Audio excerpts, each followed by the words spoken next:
Hello बच्चों, आज हम एक्टिव पैसिव का पार्ट 10 सीखेंगे और इसमें हम सीखेंगे कि अगर सेंटेंसेस आपको इम्पेरेटिव सेंटेंसेस मिले हों तो हम कैसे पैसिव वॉइस में चेंज करेंगे। ठीक है। और मैं पहले भी इसके 9 पार्ट अपलोड कर चुकी हूँ। उसमें सब मैंने सिखाया है कि कैसे सब्जेक्ट वर्ब और ऑब्जेक्ट निकालते हैं। तो इसके 4 तरीके हैं। सबसे पहले ये जानिए कि इम्पेरेटिव सेंटेंसेस क्या होते हैं। तो इम्पेरेटिव सेंटेंसेस होते हैं बच्चों जिसमें कि हम किसी को ऑर्डर देते हैं, कमांड, है ना, या तो फिर रिक्वेस्ट करते हैं या तो एडवाइस देते हैं या फिर कोई सजेशन देते हैं। तो ये सब सेंटेंसेस इम्पेरेटिव सेंटेंस कहलाते हैं। ठीक है ना। आई एम रिपीटिंग कि किसी को ऑर्डर या कमांड देना, रिक्वेस्ट करना, सजेशन देना, एडवाइस देना, है ना। तो ये सब ये सब सारे सेंटेंसेस जो होते हैं वो इम्पेरेटिव सेंटेंस कहलाते हैं। ठीक है। तो इसके 4 तरीके हैं और चारों तरीकों को हम करते जाएंगे और तब रूल समझेंगे। ठीक है। So we start the first sentence. So we start, I have written shut the door. ठीक है। अब शट द डोर हमारा जो है एक इम्पेरेटिव सेंटेंस है और इसका मतलब है कि दरवाज़ा बंद करो। ठीक है। अब हम इसको कई तरह से भी ले सकते हैं। तो सबसे पहला रूल ये है कि आप लेट लगाइए, सब्जेक्ट प्लस बी रखिए और third form of the verb, जैसे कि हमको मालूम है पैसिव वॉइस में हमेशा third form of the verb आती है। ठीक है। तो अब शट द डोर इसका मतलब है कि दरवाज़ा बंद करो। अब इसमें सब्जेक्ट जो है हमारा यू। अब हम किसी से हवा में तो कहेंगे नहीं कि दरवाज़ा बंद करो, यानी कि हम किसी ना किसी से कह रहे हैं। तो इसमें सब्जेक्ट जो है हमारा हमेशा यू मान के चला जाता है और वो छुपा होता है, सेंटेंस में लिखा नहीं है कहीं भी, है ना। इसका मतलब लेकिन इसका ये है कि यू शट द डोर, कि तुम दरवाज़ा बंद करो, लेकिन सब्जेक्ट हमारा छुपा हुआ है। तो हम यू को, सब्जेक्ट को छुपा हुआ मानेंगे और लेकिन अपने दिमाग के किसी ना किसी कोने में रखेंगे कि हाँ ये सब्जेक्ट, इसमें यू है। ठीक है। अब यू क्या करेगा, तो बंद करने का काम करेगा। ये मेन वर्ब है क्या, द डोर, ये ऑब्जेक्ट है। ठीक है। तो इसमें सब्जेक्ट यू है, इसका मतलब है यू शट द डोर। तो अब हम इसके जब सेंटेंस बनाएंगे तो इसका पहला रूल जो कहता है उसके हिसाब, सारे रूल्स के हिसाब से बना के देखेंगे कि आप किस किस तरह से इसको बना सकते हैं और वो सही हो जाएगा। फिर आपका पहला रूल है कि हम इसको लेट लगाएंगे, लेट। ठीक है। फिर हमारा जो ऑब्जेक्ट है वो हमारा सब्जेक्ट बन के आ जाएगा। तो लेट द डोर, देखिए ये हमारा सब्जेक्ट हो गया यहाँ पर, है ना। जो ऑब्जेक्ट था वो सब्जेक्ट हो जाता है। लेट द डोर बी रखेंगे उसके बाद हम, let the door be always, फिर ऑलवेज वर्ब का third form shut shut shut, same spelling होती है तीनों फॉर्म में। Let the door shut, door be shut. ठीक है। और वही सेंटेंस पूरा हो गया। ठीक है। अगर आप ऐसे लिख देंगे तो टीचर सही कर देगा आपका, let the door be shut. ठीक है। बस आपको लेट रखना है, सब्जेक्ट रखना है, फिर देखिए बी और फिर वर्ब की थर्ड फॉर्म। कितना ईजी है। अब इसका रूल 2 देखिए। अब रूल 2 देखिए कि हम जो है हमारा जो ऑब्जेक्ट, जो सब्जेक्ट बन के आएगा, सब्जेक्ट रखेंगे, उसके बाद शुड बी रखेंगे और थर्ड फॉर्म रख देंगे। तो ठीक है। फिर हम इसी सेंटेंस को देखते हैं कि हमें ये मालूम है ये वर्ब है, ये हमारा ऑब्जेक्ट है और यू सब्जेक्ट छुपा हुआ है। तो ऑब्जेक्ट जो है पैसिव वॉइस बनाते समय सब्जेक्ट बन जाएगा, तो द डोर। ठीक है। फिर उसके बाद हमें शुड बी रखना है, तो द डोर शुड बी, और हमें वर्ब की थर्ड फॉर्म ही रखनी होती है हमेशा, shut. The door should be shut. और ये भी सही हो जाएगा आपका। अगर आप ऐसे भी इसका आंसर लिख देते तो वो भी सही माना जाएगा। The door should be shut, कि दरवाज़ा बंद होना चाहिए। और या फिर let the door be shut, दरवाज़ा बंद होने दो, है ना, लेट में ऐसे बोलते हैं। अब इसका रूल 3 देखिए कि अब शट द डोर है ना।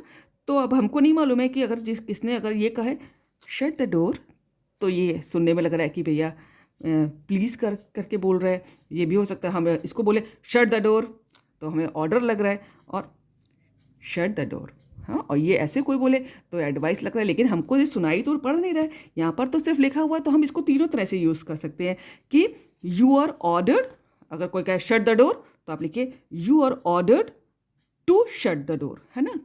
टू के बाद हमेशा वर्ब की फर्स्ट फॉर्म आती है, ये बात याद रखनी है। टी ओ टू के बाद हमेशा वर्ब की फर्स्ट फॉर्म आती है। तो you are ordered to shut the door.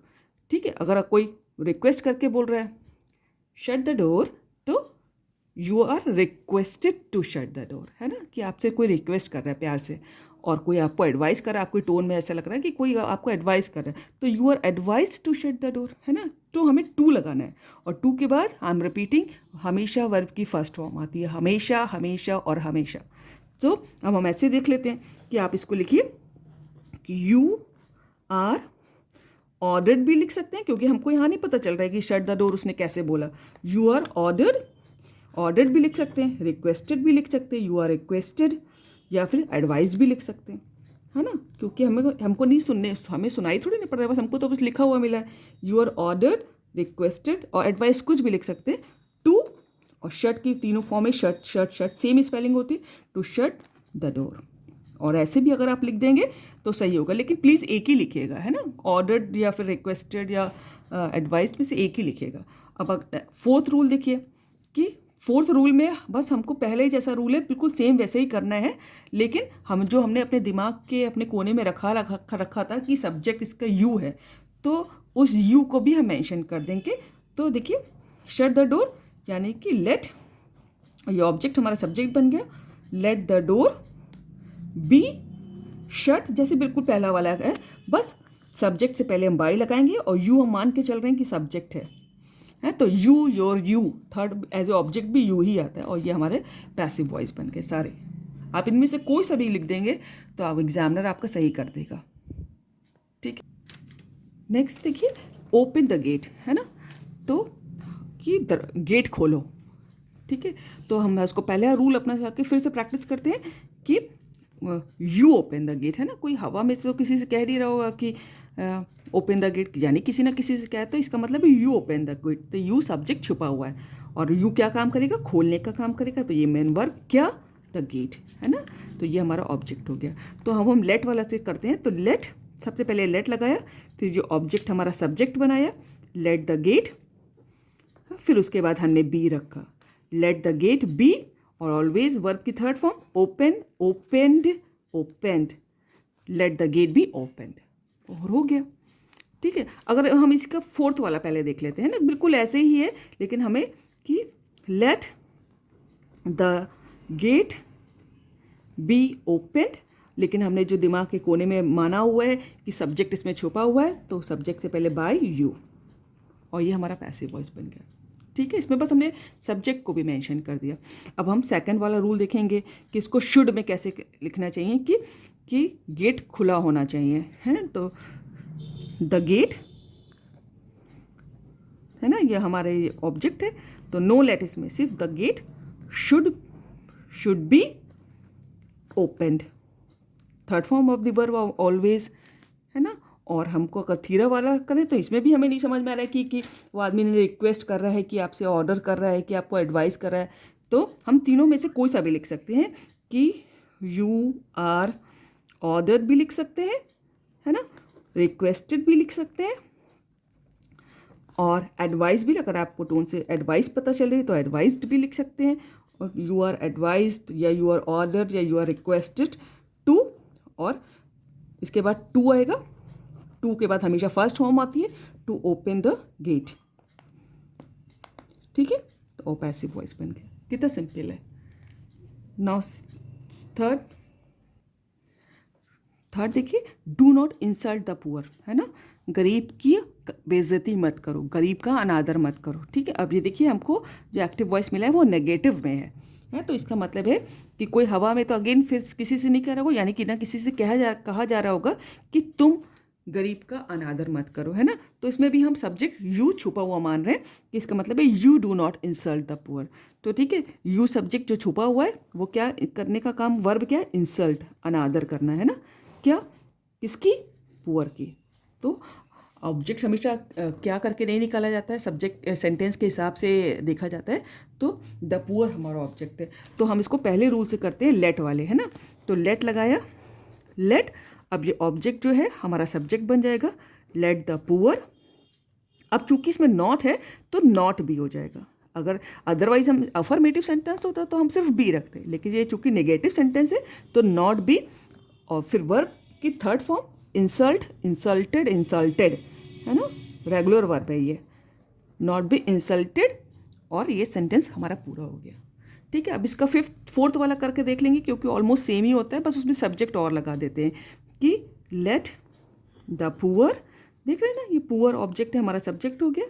Late the poor not be insulted, बस हमें सब्जेक्ट और रखना है, और सब्जेक्ट से पहले हम बाय लगाते हैं, और यू हम चूंकि मान के चल रहे हैं, और यू का ऑब्जेक्ट भी यू ही होता है। जब you as a subject use किया जाता है और पैसिव वॉइस में हमें एज ए ऑब्जेक्ट यूज़ करना, तो यू, योर, यू, थर्ड वाला भी यू ही होता है। ठीक है ना। अब रूल 2 देखते हैं कि हमें शुड करके कैसे बनाना है।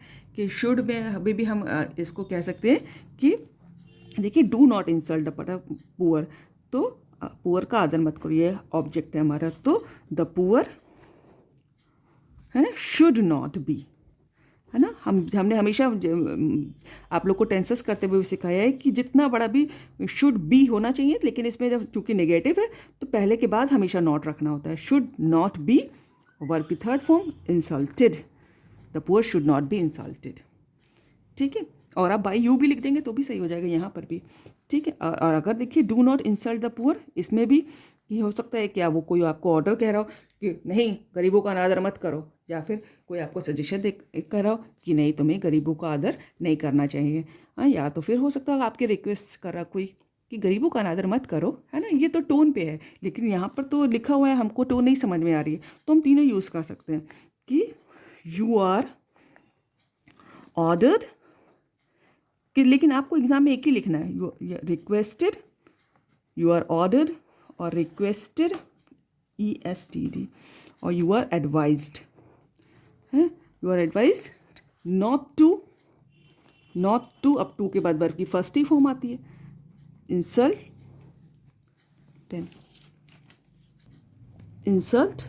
The poor. ठीक है, you are ordered not to insult the poor, या फिर you are requested not to insult the poor, या you are advised not to insult the poor. ठीक है, अब अगला देखिए, अब इसमें देखिए बहुत सिंपल है, प्लीज़ हेल्प मी, है ना। अगर आपको प्लीज़ सेंटेंस में एक्टिव वॉइस में मिला है तो इसमें हमें ऑर्डर्ड और कोई सा भी सोचने की ज़रूरत नहीं है। प्लीज़ का मतलब साफ एकदम क्लियर है कि कोई आपसे रिक्वेस्ट कर रहा है। ठीक है, तो प्लीज़ का मतलब सिर्फ रिक्वेस्ट से लेना है, तो सिंपल सा कि इसका कि यू मतलब you are requested to help me, बस सिर्फ प्लीज़ लगा है तो आपको बस यही लिखना है, you are requested to help me. अब देखिए another sentence, let me cook the food, है ना। अगर आपको ऐसे ही एक्टिव वॉइस में मिले, लेट ऑलरेडी लगाओ, तो भी आपको परेशान नहीं होना है कि इसका मतलब है कि मुझे खाना पकाने दो। ठीक है, तो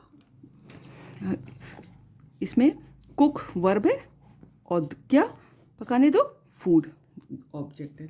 तो हमें इसका पहला रूल पहले से, अगर पहला वाला देखेंगे तो फिर वैसे ही करेंगे कि लेट का लेट रहने दिया, फिर द फूड बी, कुक की तीन फॉर्म, कुक्ड है ना, और हो गया let the food be cooked, है ना। अगर रूल 2 के हिसाब से देखेंगे, शुड वाला जिसमें शुड बी वाला, तो the food should be cooked, है ना, the food should be cooked.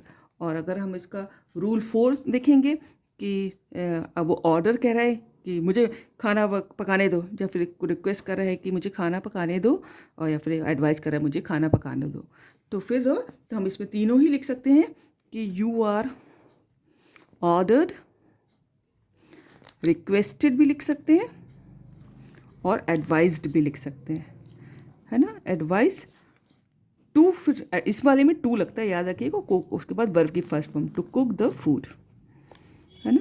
Advise to, requested to, है ना, ऑर्डर टू।